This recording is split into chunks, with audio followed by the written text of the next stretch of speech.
Hello, everyone, and welcome back to the Autopsy with Maddie P. I'm your host, Maddie P. Girl. What is cracking, queen? Oh my God, did you miss me? Did you miss me? Let's be real. Last week we talked about celibacy. How did you guys feel about that? Is your snatch been touched? I'm sorry. Okay, let me start by saying I vowed that this episode I will not be as embarrassing as the last episode. I was tossing and turning after posting. I'm like, oh my God. Out here just saying shit. But also I stand by just saying shit. Second of all, I miss you guys. That was what I was going to say. But just like, hey, again. Second of all, that shit. Do you guys like it? Is it better than the literal liquor thing? It bothers me every time I'm filmed, but I can't figure out what to put up there. And I feel like a cuck. Sorry. Lack of a better term. A cuck. What is this? Putting up, I'll tell you what I'm pointing at in a second. Putting up some shit that says like the name of the podcast and everything. Because this is my home, y'all. This is where I have dinner. This is where I eat. So like, I don't know. I put that up there because my friend gave it to me and it was free. Shit. I still got the liquor on the other side. So we'll figure out something cute, okay? Do you guys like the vibe of me doing this at my kitchen table? I kind of like the vibe. I did it on purpose. I could have done my couch. I could have done other places. But I have chosen my kitchen table. It makes me feel like you're here with me. I don't know. Something about it. Plus, I live in a den. A cave, if you will. So it's dark as fuck everywhere in my house. Except for right here. With this big ring light. True. Second, I got a lot to say to you today. I'm sorry. Sorry, poor girl. Second, guess what? Today was a lawn mowing day. It's 10 o'clock. They finished in front of my house first. I'm feeling blessings. I don't know about y'all. I'm feeling blessed today, okay? Because let me tell you, I have been working on my lucky girl syndrome. Because y'all know I struggle, and it's a journey, and it's a fun journey, with not prayer and meditation, but my higher power sometimes, right? It's a journey that my soul goes on. And sometimes I'm weaker and sometimes I'm stronger. And it's fun for me though. Okay. I enjoy it. I love that side of life. I always have. I'm just like if I could be a philosopher, I would, but like, I ain't going to school for that. Actually, maybe one day I will. Fuck. Who knows? Do philosophers say fuck a lot? Because if they do, that fucks. And I'm in. I'm often off to a rocky start, but that ain't your business. Once again, that's my business. So, what was I saying that for? Oh, so I realized some people are lucky. I almost said be getting. I caught myself. Some people are just lucky. And I always thought I had lucky girl syndrome. I don't. I don't think I do. I have a blessed life. I am blessed. Blessings flow from me. Okay. I am abundant. I understand that. I'm loved beyond measure. But like, why doesn't random awesome shit happen to me? I have a couple friends like that, and I'm just like, and it's always a friend that's like hit their head a few too many times, Like, it's always like, you bitch, like. And last night, let me tell you, I don't know if I should say this, if this is bad to say. There's just this man at my job, okay? I didn't know this, but if you get to the bottom of a Blanton's bottle, we're a sobriety podcast, you probably know this. You probably had a lot to drink recently, or in a past life. At the bottom of a Blanton's bottle, or I guess any bottle that's cool. I'm not really sure. This is my first experience with this. The person gets the cap. Okay. I have never, ever in my 4 years of being at this restaurant, 3 years, and we'll talk about the fruit flies in a second. We'll get there. Seen somebody win this. This man wins this. Gets really hype. I love the experience. Tells me that in a different place. I'm trying to do this without I hope I don't get myself in trouble. Ugh. It was in a different place and also won the cap. I've never seen this cap before in my life. Like, I've seen a Blanton's cap, but I've never seen anyone win this. I don't know. That's some lucky man syndrome shit right there. Not only that, bro really wanted a shrimp cocktail. We ran out of shrimp cocktail right after that. He got the last one, or at least in my section. That's what got me onto it. Sorry, man, if I'm talking about, I don't know. I didn't disclose any information, okay? And that man just had me thinking, like, what the fuck, man? And how come, I'm just trying to get on that shit. Long story short, I'm just trying to get on that shit, okay? Now, we're at point number 2 now. Actually, we're at point number fucking 30 now. Well, I'll just say it. No, I'm not going to say it. All right, moving on. There's some wine right here. You see that? And back off the horse. No. Testing you. Not true. If that happens, call the police. Because you're all in trouble. I'm coming for your wife and your kids. Hide your wife. Hide your kids. Because I'm coming. All right. So, speaking of dinner vibe at this table, we've got some wine here. Because I got a nasty case of the fruit flies. Nasty. Oh my God, girl. I literally put a little bit of something in my trash. Came home from work. I live in a decrepit old den. Like I said before, like stated before, decrepit, emphasized. Girl, the trash was ignited. I almost threw up. I hate bugs. The older I get, y'all know we've talked about it. Fuck, man. Nasty as shit. Ugh. So, been dealing with that. I got red wine all over the place. I took it from work. And it's not working. Not one fly. Are you fucking with me right now? I've been walking around with my weapon of choice, Lysol. Miss Lysol bottle. Just demolishing. Just scooting around, demolishing these motherfuckers, okay? So, if you see some flying around, I ain't nasty like that, okay? I do need to clean my house right now. I can't even lie. But I ain't nasty like that, okay? Bed's made in there, all right? Speaking of bed made, well, I have a few more warm-ups, actually. But this week's about discipline. I know. Okay. Let me finish the warm-ups. We'll get into it. It was a good segue, except for I can't segue because I have more warm-ups to do. So, way to read the room, Maddee. All right. Second thing. I also just put... This is stupid. But I just put an expired-ass buxom lip injection on my lip right now. So, if I start swelling and running out of the room, I'm not refilming this. So, is it working? I thought I would be like stinging by now. I'm not a lip injection, like, what do they call that? Lip plumper. Sorry, I haven't been in 2016 in a while. I'm not a lip plumper girl. I used to be, but like, I just feel like it's going to give me something. I don't know. I don't trust it. I don't like when things ignite my face on fire. Not my favorite feeling.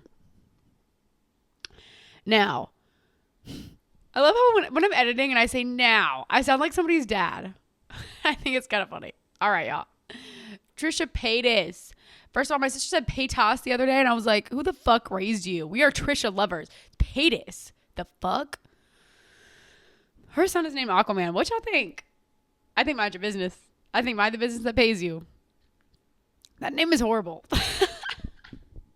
I can't sit here and lie. But I will say, can I say something really gross? I want my sign to show. I totally put Aqua in my list of names. Not Aquaman, but I liked Aqua. Somebody on TikTok was like, are you going to call his room the aquarium? Shit. Wouldn't that be Atlantis? So, quite the name. But, Moses is into that shit. So I understand. And then he is now reincarnated Ozzy. Which no one is reincarnated Ozzy because Ozzy never dies. Sorry to break it to you. He's not dead. So I did not like the Ozzy death. What other death? We've had like hella deaths recently. So we've got a lot going on in the world of deaths. Undertaker's situation happening right now. I don't know. But do I think Trisha Paytas' son is the Pope? Yes. Yes. Her daughter. It's her daughter is the Pope. I don't know if I believe in all that shit, but it's really funny to me. And Trisha is somebody who has lucky girl syndrome, or just like things happen around her that are just like, girl, what? In the best way. I love you, Trisha. I truly love Trisha. Okay. So one of my favorite things Trisha Paytas ever did was whenever she was on Frenemies and she was like, oh my God, I voted for Biden only because he quoted Hamilton, and then continues to say the Constitution or whatever, the Bill of Rights or some shit. Icon. No wonder she gave birth to the Pope and the Queen and Ozzy. I will say I love the internet deeply. You don't want to know something else I've noticed recently? I connect well with people that are also chronically online, and we find each other quickly. I don't know what it's about, but I swear, like, if somebody's chronically online, I'm like, holy fuck. I know exactly what the fuck you're saying. You know what I'm saying. This is working out. So recently I've been keeping an eye out for the chronically online girlies because they get it and they really deeply get my humor because 90% of it is from me being online. And I will not apologize for that. Thank you. Moving on. Ugh, they keep getting more and more embarrassing, the warm-ups do. I find it funny that, like, I'm to a place where I do not care. And I just be posting shit, for real, every week. Just posting shit that I talk about. And I don't think twice about it. I'm not like, I'm just like, upload. At least it's good stuff. You know, it's for the community, I guess. But, like, damn, some of the warm-ups be getting to me. And these warm-ups are atrocious. They're all disgusting or bad. Sorry, I'm, like, freezing cold right now.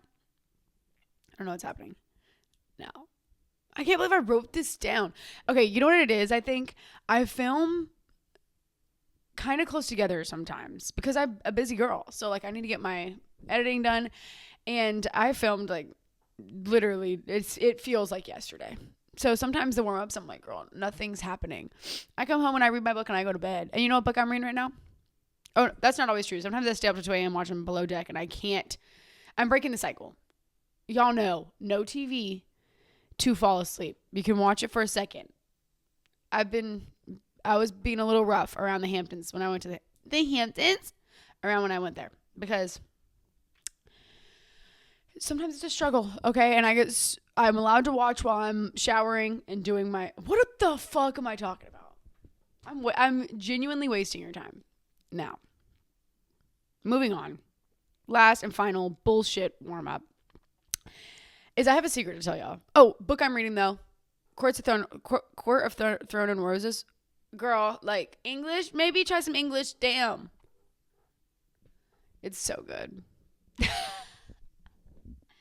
So good. Like, I wish I could just read all day. I wish that was feasible. And, you know, maybe one day I'll get to do that. One day when I'm 90. I have a secret I've been keeping from you now.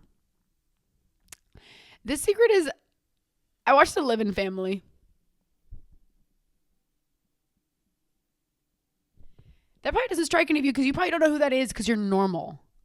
The Living Family, Lemon. Kill John Lemon. The Living Family is a Disney family.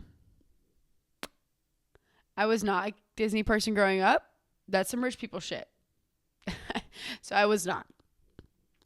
I've also been highly empathetic my entire life. I don't even know the plot of The Lion King.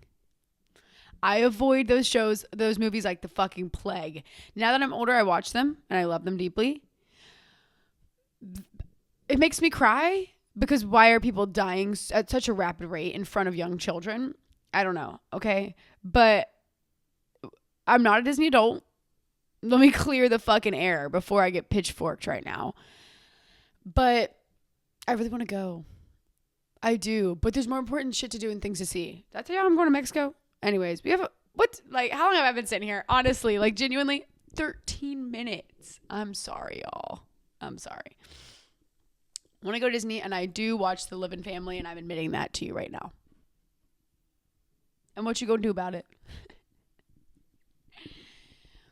We're talking about discipline today, girls. We are talking about discipline. I'm also kind of about to start touching a little bit, hold your horses, on the program in certain ways, certain aspects, because I've said this before. I say this and we'll continue to reiterate it every single time I talk about the program. By the program, I mean AA. That is the only time I'm probably going to say AA to you. Okay. We have something called anonymity. You've heard me say this if I talked about the podcast, talked about it on the podcast before, which means we don't talk about the program. That is the program's business. Because of anonymity, I'm able to sit here today. Anonymity saved my life. I could be who I wanted in AA. I could be loved and I could be seen fully for who I am. In secret, behind closed doors, out loud now, in front of people. So it is very important to me. So the way that I talk about the program is very loose leaf paper. Okay. But I want to preface before we start dabbling around, mostly about discipline, but I thought I'd just throw that out there for you. Because of anonymity, I can come exactly as I am. And I wanted to bring that vibe to the podcast because it was really important to me. So I invite you, girl, like, do I sound like a camp counselor saying this? To come exactly as you are. Whatever you believe, whatever you think. That has been a goal of mine from the beginning. You know that. There's a reason we don't really talk about that in depth on religion. There's a reason we don't talk about certain shit. Because I want you to feel comfortable in your bones. Just as you are. Just as your brain operates. And heal from there. Okay? Because of that, I am alive. Thank you, AA. Love you, AA. Okay? Now moving on. In high school, my dad is a sports guy. Okay? If you know my dad, you know. Kansas man. Big Kansas man, too. Like, big. And he loves sports. He passed this love of the game to me, if you will. So I understand the love of the game very well. I did mostly primarily as I got older, swimming and volleyball. I dabbled in a lot of other stuff as a young child too. But I love sports and I loved making my dad proud. He never required that of me, never asked that of me. Okay. Cause I was also the child in the family that was a little bit of an artsy girl. Okay. I did some artsy things here and there. I was supported in every realm, every aspect of my life, and I will be till the day I die. Because I have amazing parents, and I cannot wait to have children to bring, what is that, like generational wise? I don't know, to be like them, okay? And to give some serious love to a child who deserves it. I deserved it at the time. I always, especially with volleyball, I really enjoyed pushing my body. I really enjoyed being a teammate. My dad always taught us to be coachable growing up. That was a big aspect of my life. I might have said that on here before because it's something that was deeply ingrained in me. And I'm very, very thankful for that because that was 100% my dad. For a girl that can't shut her fucking mouth and has a back talk issue, especially growing up, I can't believe I was so coachable in that aspect. And I'm really glad that he taught me that because it transferred over to my recovery, but a lot of aspects of my life, not just in my recovery. But I do think it did play a pivotal role in saving my life in a way of mental health. So I do think I would have gotten sober, right? With an attitude, but my mental health, I won that battle, truly, which is a blessing. And I won that battle because I'm coachable. And I remembered one day that it was important to remain coachable while I was in the room. So I'm like, oh my God, this is where that shit pays off. So that's how I thought about sports. And I loved them. I was serious about it.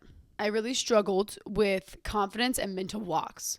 So swimming was a little different. I definitely hit mental blocks with swimming because it's you're not on a team. So swimming is like you against one other person. Really, it's just you against your own times. So the pressure's off a little bit in that aspect. But I always struggle with, I need unity, right? And we'll get there. We're going to talk about that. But I struggle with letting others down. Okay. And when I talk about my sponsor too, not only do I have an amazing sponsor who has believed in me since the moment she met me, but she is a woman who I do not want to let down. And I think that helped me a lot in my sobriety, was finding a woman who I did not want to let down and who I wanted to make proud. And so sometimes with team things growing up, that was hard for me. And I had mental blocks and I didn't want to let people down at the same time that I was letting people down. And that was a hole really in my confidence. Because I struggled with that in my confidence, I struggled with consistency, which I find a lot of people don't realize that's what they're struggling with is the consistency. But that is really where my problems lie. My problems were more so about me being able to show up the same every day and shaking my mental issues, my mental health and just kind of all of that. And it sucks to struggle with consistency when in your brain you feel crazy because you practice, you do all this shit, but you can't show up the same sometimes. And it's really frustrating. And I think it definitely hurt my ego because I was also insane at the same time. So I do things over and over expecting a different result. That is something I find myself doing sometimes even now. And I catch myself and I look for, and I talked about this maybe last episode or episode before, I look for insanity in my life.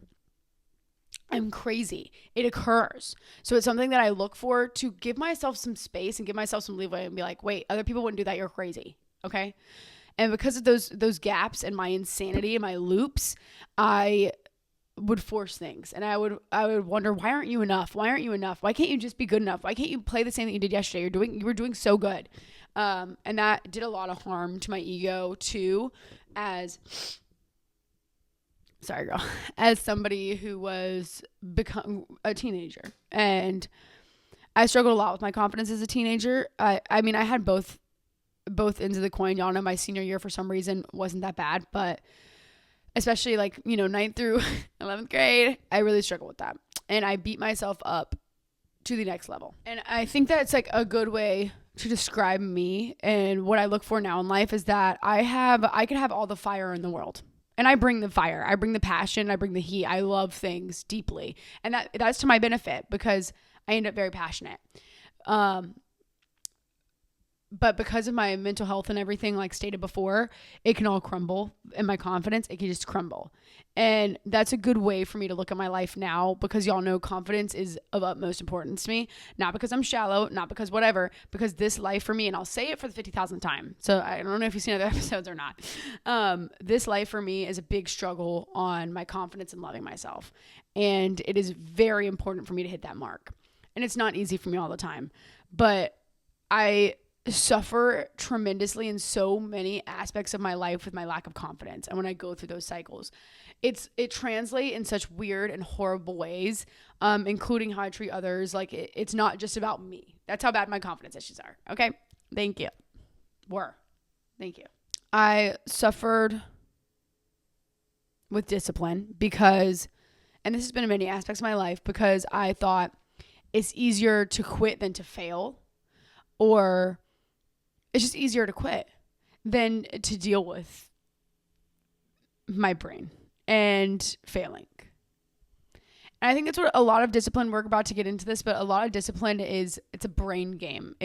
You're not lacking discipline, you're lacking so many other things in your life. And we're going to get there. Okay, I'm sorry. I always get ahead of myself. And then I wonder why I look so damn confused and I'm editing. Sometimes I'm editing, I can tell I have ADHD. I know y'all can tell too. I repeat myself, or I'm like, wait, what the fuck did I just say? Like, I completely forget what I'm talking about, where I am. I don't know, girl. I don't know about that. And I'll try to get it together. You still watching now? That was something rotten. Sorry. As I got older, the sports situation translated. Y'all know I edited videos and made music and stuff like that. Whenever I say I made music, it's like, God. I wasn't bad though. I just quit before I could even get started. Because of that, because it was easier to quit than to try. This is bothering me. I'm sorry about that. That's ugly. Look at this fucking fruit fly. And then I guess kind of shortly after that, drugs took over and I accepted my fate. And my fate would now be being nothing and fully accepting that and not trying to change it anymore, not trying to do anything about it. I was tired, and I was tired of fighting my conscience, and I didn't choose to be nothing. I genuinely felt like I was nothing, and that I would amount to nothing, and that I'm trying these things in my life that I love deeply, these things that I truly have passion for, but I don't feel enough for them, and so I'm going to quit. When I did that, I did not know. When I quit everything that brought me peace, made me happy, brought me passion, when I gave up on even trying to find that, because y'all know, remember the metamorphosis episode? Like, I search for passion constantly in my life, constantly. I live by passion. I look for things in life to give me purpose, because I'm a purpose-driven person. Okay, that includes other people, that includes relationship, that includes love. There's so many things that includes, not just jobs and hobbies and ideas, but I gave up on anything that could serve me in a way. And I did not know that I had made a choice to do that. Honestly, I did not realize that I made a choice and that I would sacrifice so much to be nothing. And that came with a serious and grave, deep pain inside of me to finally choose the route of giving up.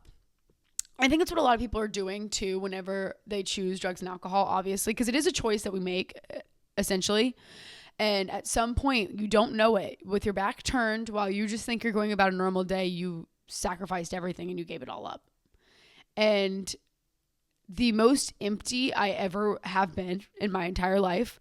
I've had some pretty empty moments, but the most empty was over the summer last year when I was just a drunk and I had absolutely nothing that I was working towards. Nothing at all. Seriously, just going to work and being a drunk. That was all I did. And I don't even remember low-key even so, well, I mean, I don't remember a lot because I was blacked out. Okay, I was having a time, okay? But I really don't remember my emotions or my state of mind because I was like hollow. I was not present in my body, if that makes sense. And I have grace now to look back and say that I wasn't lazy. I was torturing myself.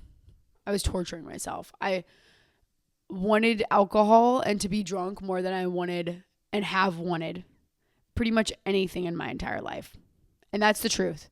And that's the life of an addict. And that's the embarrassing side. Because I can come on here and, you know, I don't glamorize that shit, honestly. Like, and y'all see me giggle and laugh. Like, I don't glamorize that shit because it is my disease and that shit is scary and sad, really sad, and it is detrimental. And it gives me a heart for other people who are struggling and in the same position because I see you and I want you to understand that I gave up everything in my life that was ever good to me to pursue alcohol. And I am gentle because of it. And I understand her. And I get where she's coming from because she was broken and her mental health was fucked. And honestly, and I've heard someone say this before, someone say that drugs and alcohol saved their life. And I feel that because I fear that I would have. Now y'all know how serious I take that shit. And in a way, I think for myself that was true. I'm blessed to be in the position I am in now, though. As soon as I reached sobriety, there was clearly a massive gap in my discipline. It honestly didn't really exist. Same thing as how I talk about certain things like my patience or my realism. And I bring that up every few episodes. But things that I did not realize were already kind of in me that were just overshadowed by, again, lack of confidence this time again. There are many reasons for holes in discipline and holes and stuff like that. But for myself, and I feel like maybe this is for other people, it translates to you, that the lack of any, okay, spit it out, Junior. Junior. Came from lack of confidence, that big old hole. And I tricked myself into thinking that I was not a disciplined person. Push comes to shove, it saved my life to be disciplined too. I feel like I say a lot of things saved my life, but it's true because discipline was something that I was reunited with that I was missing. And y'all see how purpose driven and how important that shit is to me now. Imagine me with none of that. Now I couldn't imagine sitting on my fucking hands all day and sitting on my ass all day. I can't even fathom that shit. I would be crawling to the gods, okay, about it. And I think that is to a life of things that, as an addict too, especially, a life of things that make me like feel better is a life of sheer torture. It ends up being torture every time. The feel of things and wanting like just simply relief is torture. That shit sucks. And it's a cycle you get sucked into. And I think at the time, like, because I didn't believe in myself, what helped me a lot, and there's a lot of things that help me and we'll get into it, but I hate when I say we'll get into it. But you know, I don't hate anything I say. I love you, Maddee, while you're editing. I love you. Great work, honey. Keep editing. Jesus Christ. I believed in other addicts. Genuinely. In the rooms in AA, I believed in other people and their success. And I could feel my passion and my love for people that I didn't know. And that was a feeling too for the first time for someone I didn't know, people I did not know. At that place that I was in my mental health was something that really propelled me because I understood if I believe in them so deeply, surely I can believe in myself. Or eventually, kind of like my higher power, I borrowed that belief from them. At some point, I was like, okay, fake it till you make it is a big thing in recovery, at least for myself, okay? A very big thing. To where if it's not growing, if it's not happening, I am collecting that energy from other people in the rooms. And that's what it's there for. That's what the unity is there for. And I often urge people to do that for myself. And I urge you to as well, is that if you don't have that within you, borrow it. see it in other people and act like it's your own in a way. I don't know. Borrowing other people's strength was another thing that I did that was really important to me. And that kind of goes along with because I was a robot in my alcoholism. So I can be a robot in my recovery. And it took a while for me to hit that mark and recognize that a lot of adulthood and recovery is learning life on life's terms. It's learning adulthood. That is what's happening. I was a child who could not become an adult on her own. And now that I am, I understand that a lot of it is me doing things in pain. So I don't want to clean my house. I feel like shit. You clean your house anyways. You go to the meeting. You do your step work. You meet with your sponsor. You take care of your shit. You go to work. You do what you're supposed to do, just feeling like shit. Until one day you get to the cycle and you don't feel like shit anymore. And I urge roboticism. Is that a word? Holy shit. Why did I just make up a word like that? I urge that in aspects of recovery because we aren't built like that. We aren't made like that. We are made to never live like with rules and guidelines and certain things that other people have. We are not robotic people. We are nutcases, loony bins, okay? And so I do think that it is something that is what to me is of a higher power. Right there. That of me, to me, is what is of divine timing. Is when things can get robotic and you can say fuck. And then eventually that roboticism, is that even a fucking, sorry, we're moving on, transfers into your life. And suddenly you are what you said you've been this entire time. And what you worked for and what you set up and try to emulate from others and borrow from others and all these things, that's who you are. And that to me is divine timing, is being able to accept that. And that's a strength that you call upon, that you can call upon from other people. You can call upon from a higher power, whatever you believe. Because that aspect is a huge part and a huge pivotal moment, especially my discipline, but also that completely changed my life, because I would not be sitting here without that flip of reality and accepting the pain of normalcy and the pain of being average and the pain of, once again, trying to fit back into life on life's terms, which was something that pained me as a young child, something I could never do in my life. And it caused me to drink at a rapid rate and use drugs because I was in such great pain from that for my whole life, that now it's a blessing, a beautiful blessing to operate as an adult and to work so hard for that. So that was, at least for me, a very, and we have a lot of things to say, but that was definitely a very pivotal moment in my life and in my discipline. And I also wanted to point out, I wrote on here that this was the least scary ground zero I have ever been at in recovery. Hitting ground zero for recovery, I had nothing to lose at this point. I was very sick. I was suffering. And that made it easy for me. But at the same time, I realized very quickly, and I think this was good for my discipline too, was that this has to be everything or it is nothing. And I've said that before on different parts, different episodes, we've talked about that.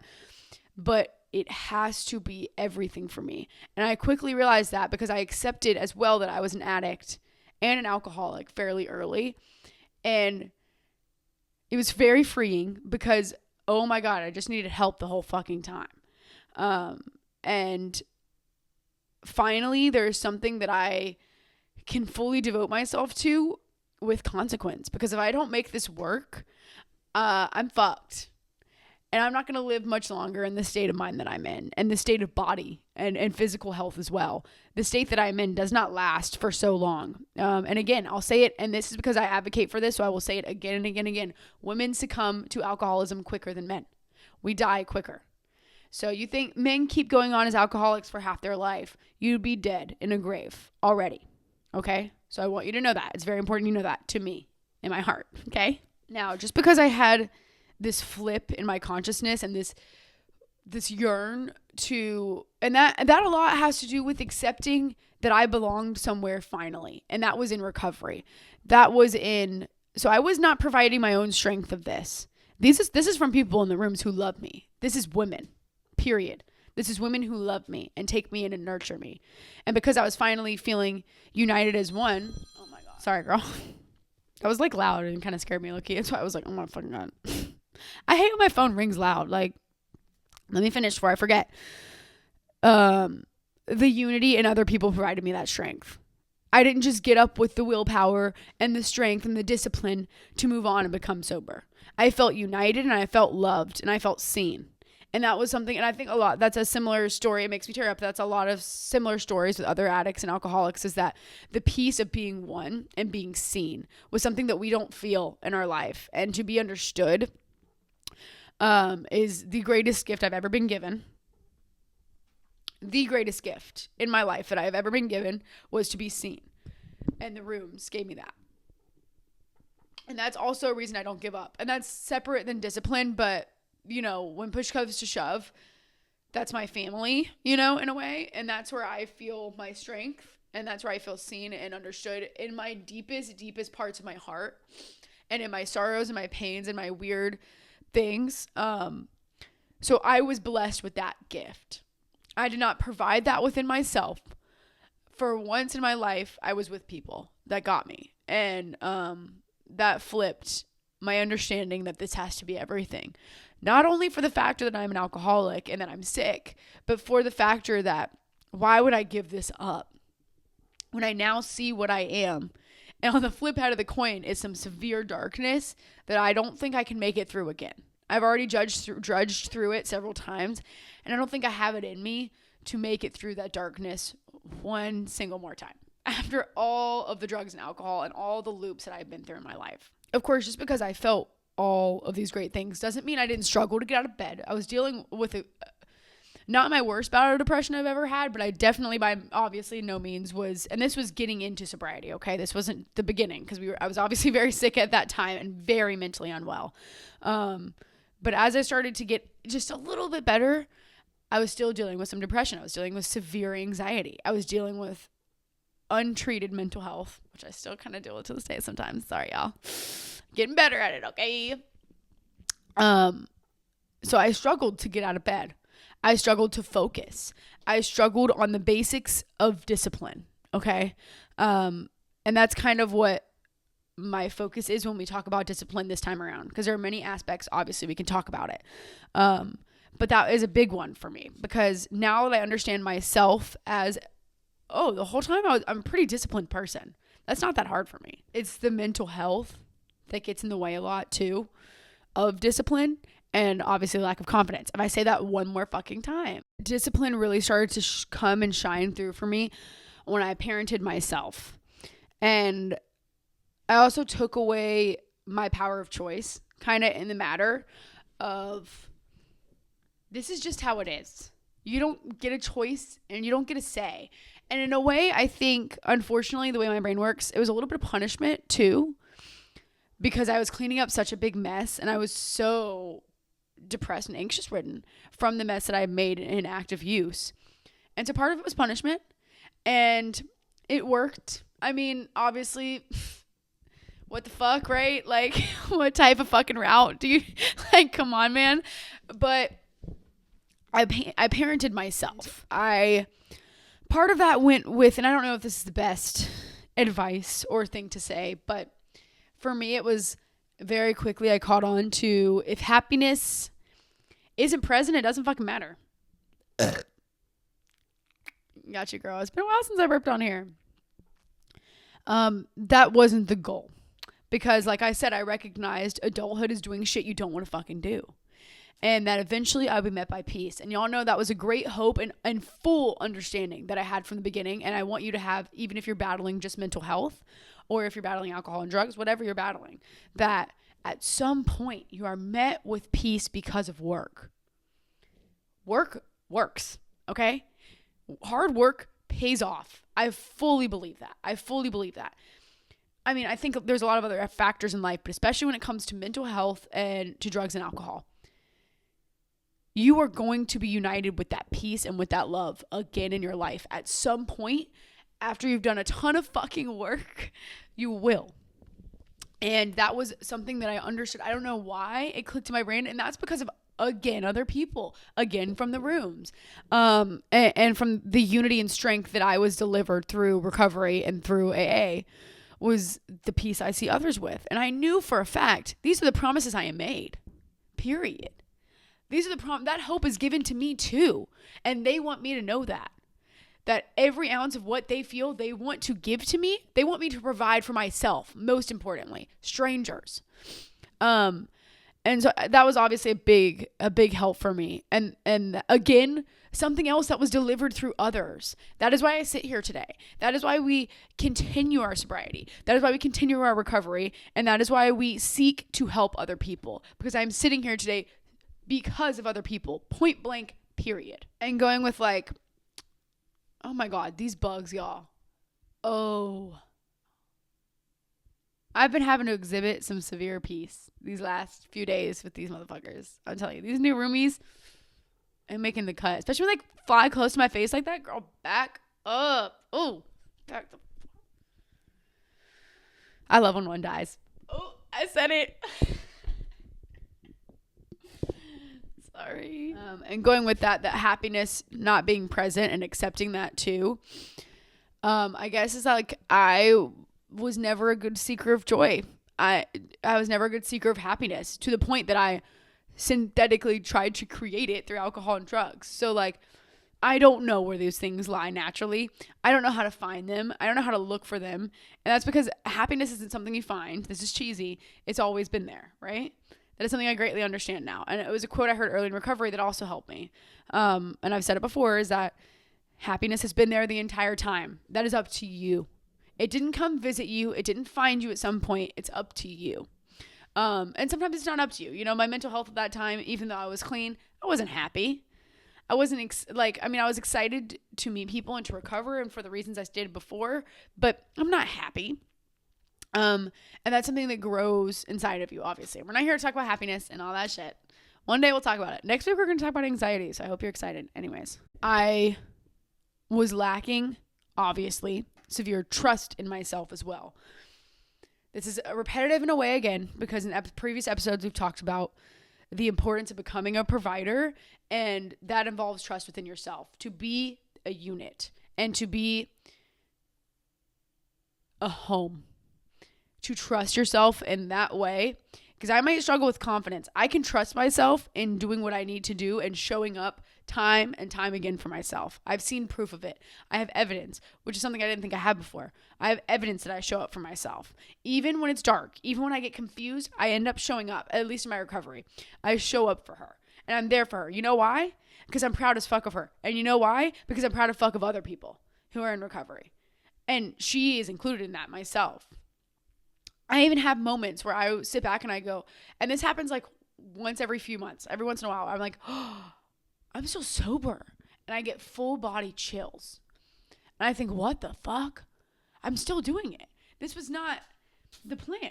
Anyways, I'm getting off track a little bit. So I made a vow very early on to become a soldier. And that goes with this is everything or it's nothing.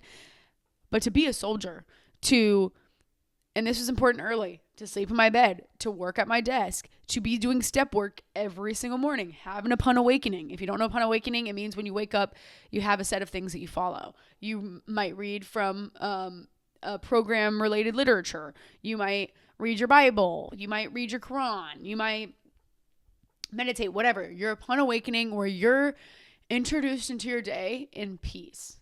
And it sets you up for a great day, right? And so I knew I needed to become a soldier. Eating properly, balanced diet, following the program, being in meetings every day. And I don't know if I've told you this before, and I think I can talk about this. This isn't like too program-esque, but I did something called 90 and 90, which is 90 meetings in 90 days. I will probably do that again at some point in my life. I believe in that. I think it was what saved me. I didn't go through recovery too. So this is different. This is different for every single person. I'm not going to urge you anything about the program. I'm not going to urge you anything about recovery in certain aspects. But, I was like, what was it? See? You guys get it now? I wasn't in rehab. I didn't go to rehab. I didn't go to treatment. So that's what the program was for me, kind of. I guess in a way, I was kind of an outpatient treatment, if we're being honest, like in a way. And I'm not sure I should say that because I don't think that's healthy, or like I don't want somebody else taking that advice, I guess, in a way, like because I don't know. I know a lot about recovery in terms of loving myself and getting better and getting healthy. There are certain things I don't know that much about. Okay, and now we're talking too much about recovery. Anonymity, girls. Anonymity. No. The most important thing that I learned from my discipline that I did not have before. This created extreme structure within me. Obviously, at the base, becoming a soldier and not missing anything. The base of it was finally, in my life, I had the realization on my own that it's just funny because other people had this realization way before in their life, but like I had it a little late, that if I miss, I don't give up the whole day, right? And this boiled down to, because thankfully, by the graces of God, I have not relapsed yet, right? Or at all. Maybe never, if we're lucky, okay? But I don't know what happens in my life. I don't know who dies when. We're being so for real. That's what I worry about, honestly. Like, I don't really worry about my sobriety because I'm so happy, and I don't want to drink, honestly. Like, yes, things slip in my head and stuff, but like I don't want to, and I know how much better my life is right now. So this is so off topic. Oh my God, Jesus. Okay, I don't give up the whole day. If I'm upset, if I miss something, this really assisted me in my binge eating disorder issue that we had, was that if I miss, I don't give up everything and just dive in. I emulate some control in a place where there is negative control, in a place that doesn't naturally occur in my disease as well, is to finally understand the concept of try again. Even if you slip to half foot, we don't fall down the stairs. If you slip to half foot, gain the strength and get the foot back up on the other stair. That is something that you can grow inside of yourself. I think that's through practice. And I think that's through failure, obviously, and through pain that we learn that. And I think that is through failure a lot. And I think life is our greatest teacher when it comes to lessons like that. But that was one that I never could get behind. Oh my God. That was a really big struggle for me. And so I think hitting the mark where there is no scratch days at any point in time, there is no scratch meals, there is no scratch anything. I continue on. My next meal got some vegetables in it. Or the next time that I interact with somebody, I consciously have to, even if I'm dying, have to drag it out of me to be a kind person. Because at that time, sometimes I had to do that. I was mentally unstable. I was all over the place. And we'll be honest, I might deal with a little bit of some crazies, okay? And what that showed me, learning that, was finally it showed me I was confident enough to fail. And I was seeing failure in this different aspect that just grew my discipline. Because that's what it is. It was trust and the lack of the fear of failure. And because of that too, that was a big turning point in helping me to recognize my lunacy. Which was a big deal for me. And it helped me because my brain runs in cycle. That is the life of an addict. That's the life of a mentally unwell person. And I'm mentally okay now, but like that is it naturally occurs to me. I'm mentally unwell naturally. Okay. I'm crazy.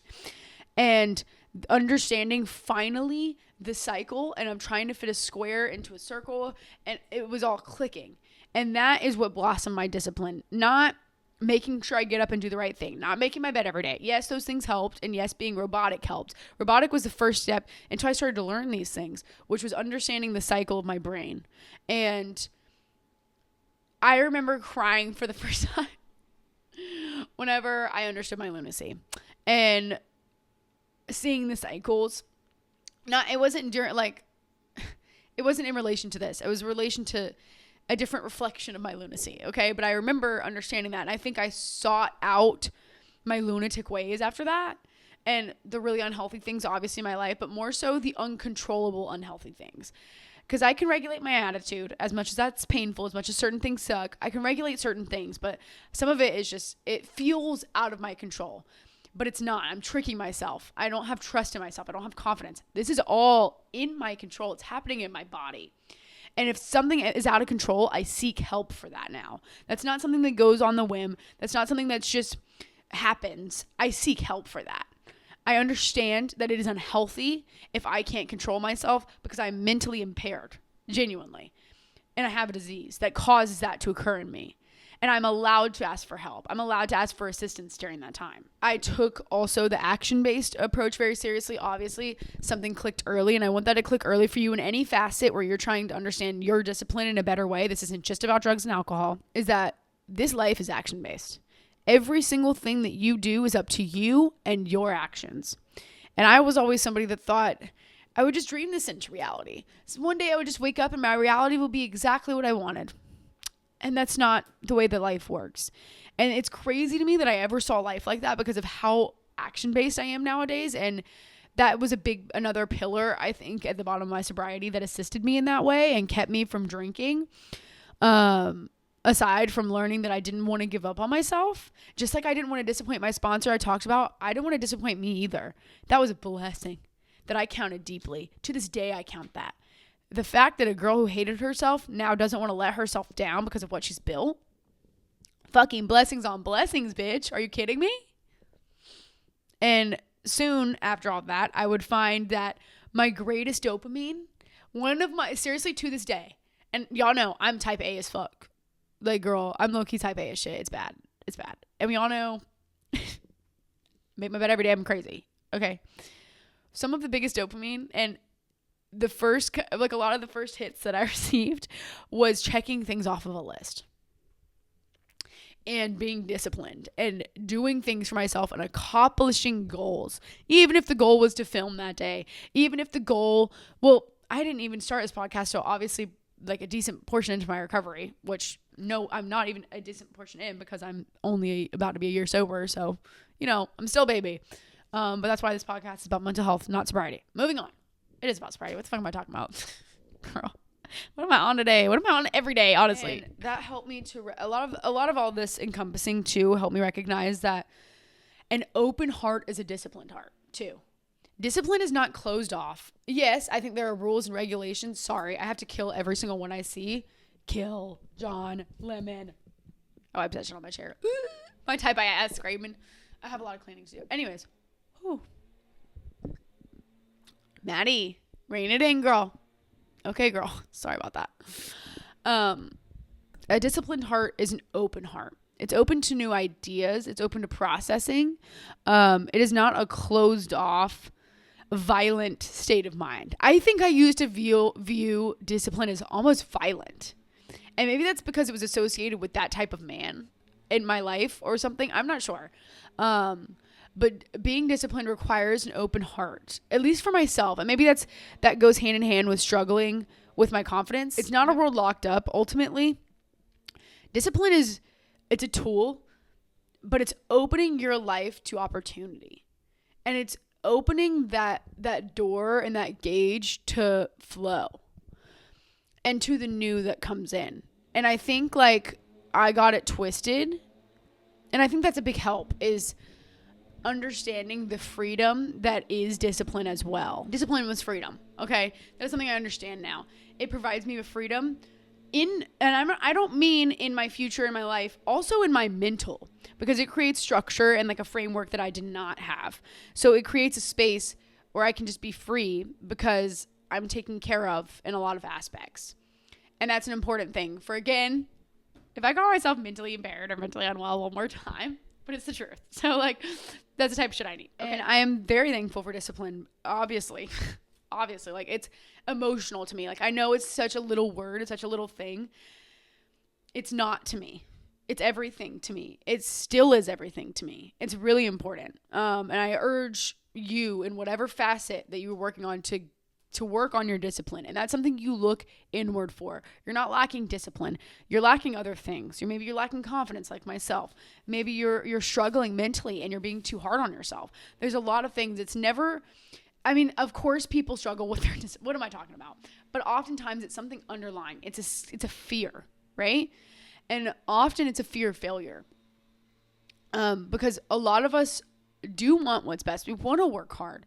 We don't want to sit at home. As much as we say that, yes, we want to sit at home, but we want to sit at home because we hate our job, right? We don't want to sit at home because we're running for a life running away from a life that we deserve. And so I'm not here to necessarily, like I said, there's different facets, and I'll sit here all day if we start to talk about the ADHD aspects and different parts of discipline and that kind of framework. We can discuss that at a different time, because discipline would eventually bring me back to myself, and it would repair all of the relationships in my life. Discipline fixed me. And people say that discipline is a shift of willpower to identity. And I find that to be true. It blossoms with that, and then it's who you are eventually at some point. Because discipline at the pit of the word is being. It's action. It is who you are. It's not a state. It's not a period of time that you go through. It's sternness, and it is you. It is a character trait. It is something that, especially as alcoholics and addicts, we need to hold deep. This isn't something we give up. This isn't a phase of life. This isn't a season. This is us. And to understand discipline in that way allows you room to slip and fall. That's where that freedom comes in again. It allows you room to fail. It's opening that world up for you. And I wish I'd understand that a little bit differently. And I think, too, finally, going through discipline and stuff like that, and I didn't realize this was the goal, but eventually at some point, my day was so full and I did so much that I could just sleep at night because I was exhausted. And because I didn't take naps throughout the day, whatever, for many reasons. And that balance, too, I think, of like the sleep aspect, and y'all know how I feel about sleep. Very important for you. You need to be getting minimum 8 hours of sleep a day. I'm a huge believer in beauty sleep. I'm a huge believer in resetting your brain. And that was something that, a normalcy that I yearned for, which is strange, but as somebody I'm talking fast now because we got places to be.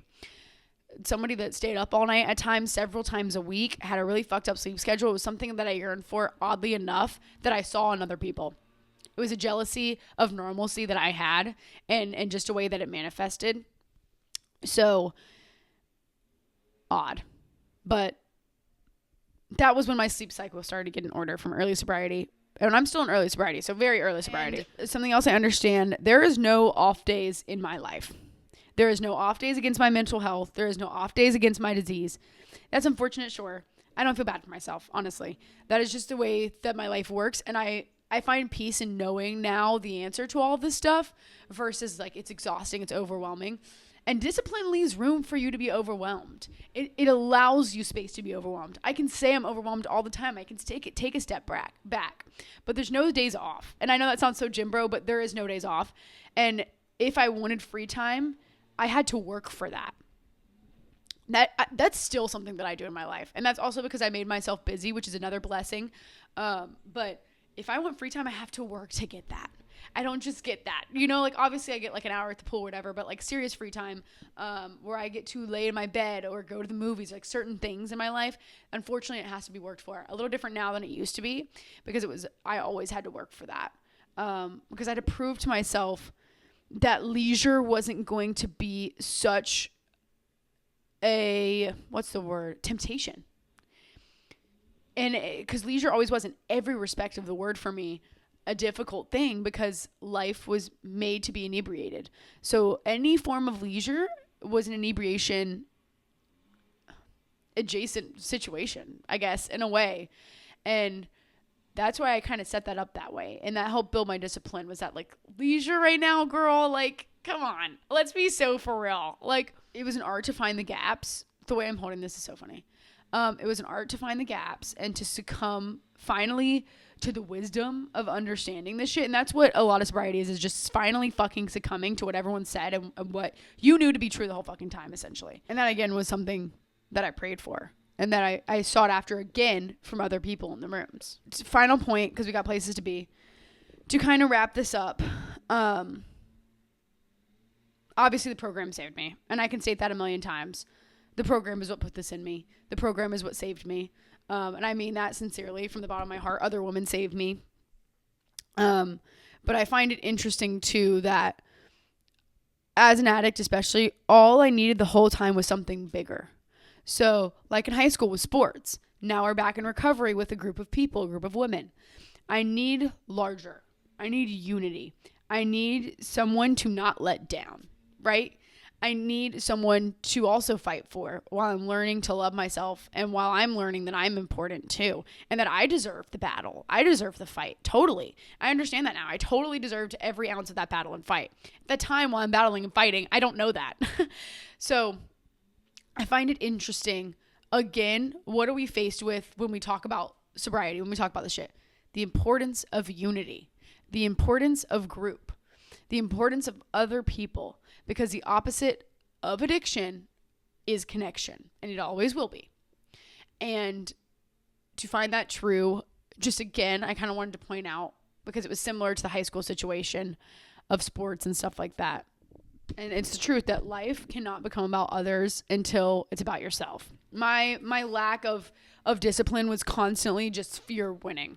And I think too, the misconception with discipline, I'm sorry, my nose is like running from how cold I am, for real. The misconception about discipline is that there isn't space to feel overwhelmed, and there isn't space to, if I say fail one more time, but like that is the truth, or to have an off day. Discipline is pushing your hardest through no matter what you're faced with. To me, that's what grants me the ability to see where my overwhelmingness is coming from, because I put in the work.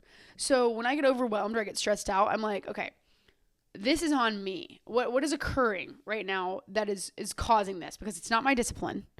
And it really helps me see things from a less judgmental point of view, I guess maybe is what I'm getting at, in terms of myself.